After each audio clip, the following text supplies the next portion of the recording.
siya ngayon ay very far beyond who she was before. So, willing naman po siya to share with you para makatulong po sa mga mother na naguguluhan sa mga oras na ito, sa mga panahon na ito. Our desire po is to encourage everyone na hindi po tapos ang buhay kasi po nagkaroon tayo ng hindi magandang nakaraan. So, Ate Lori, welcome po sa Our Lady's Journey. Thank you po. Welcome din po sa inyong lahat. Magandang araw po sa ating lahat. Okay. Simple lang po ang aking ginawa sa buhay ko. Kasi nga, through prayers, lalo na po, it comes to trials na nangyari sa akin. Sa totoo lang, dahil na sa partner, bilang partner, siguro bigayan lang yan. Pero, in time nung may partner kasi ako, iniisip ko puro fault niya lang. Pero, in my part, palaging ako ang tama at tama pa rin. Pero, bigayan lang pala, give and take.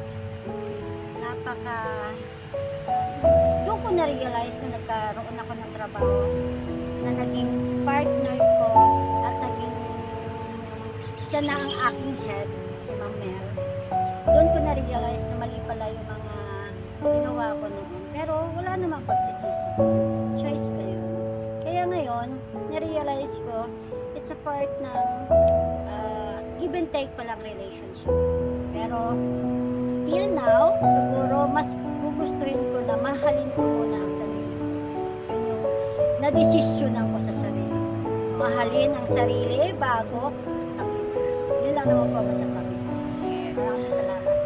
Totoo po yun. Kasi sa pagmahal po ng ating sarili, sa pagpatawad po ng ating sarili, doon po yung magsisimula ang tinatawag nating transformation. Tunay nga po kung hindi pa rin natin napapatawad ang ating mga sarili at kung hindi pa rin po natin kayang i-take care of mga sarili, ang ating mga sarili, hindi ho natin matutulungan ang iba. So magsisimula po ang transformation, mga parents, mga mother, mga kaibigan, even doon sa mga men na hindi lang kasi mga babae ang dumadanas ng pagsubok hindi lang mga babae ang nakakaranas ng hindi successful relationship, kundi may mga kalalakihan din.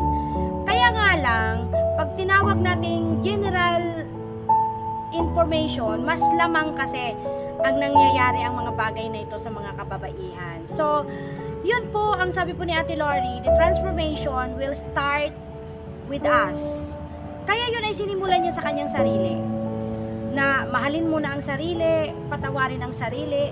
Doon kasi tayo makakapagsimula at makakapag-share sa ibang tao. Kasi hindi tayo pwedeng lumabas sa vicinity natin kung hindi pa pala ayos ang ating vicinity. So, always remember mga parents, mga mother, na when we are doing something, we have to make sure na ang mga sarili natin at ang ating mga vicinity ay tinitake care muna natin before we take care of others. So, ito po si Ate Lori, di ba Ate Lori, nung bago bang pasok sa trabaho, no? Hindi ko nga mapakiwari kung paano nga ba kita tatanggapin. Pero there is something in my heart kasi that telling me na tanggapin itong babaeng ito kasi there is something inside her heart and inside her life na parang pwedeng kailangan talagang may gawin si God. At hindi naman ho yun nabigo sapagkat nakita in lately kung ano po yung transformation niya. So, paano ko na, sorry, pero wala kaming picture ngayon dito. Kuusap lang kaming dalawa. It's just happened, na nagkasundo kaming dalawa na pumunta dito sa Prayer Mountain. Ito po'y napakatagal na naming dinesisyon at pinaplano.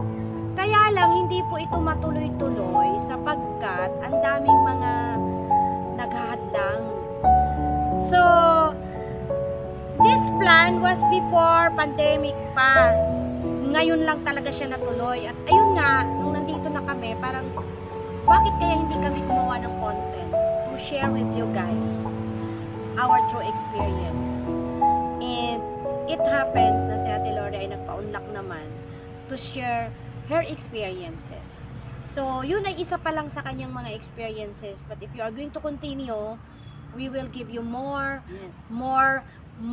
stories and a breakthrough ng mga kababaihan na dati ay hindi sila ganun kaganap na okay, pero because of God's grace, because of God's plan, because they themselves, ano kasi yun pagtanggap natin at atin yung hahayaan si God na magmaniubra sa buhay natin, and the transformation will start when you are willing to be used by God, and if you are willing that God is going to change you, and it will start in forgiving yourself and taking care of yourself before you get out and share it to others. So thank you, Ate Lori, ngayong umaga, ngayong araw na ito. Welcome. Thank you sa pagpa-unlock dito sa channel natin. So stay tuned, guys. Yeah. Diyan lang po kayo. Subaybayan niyo po. Yeah, and we will have more stories to share to you in the near future.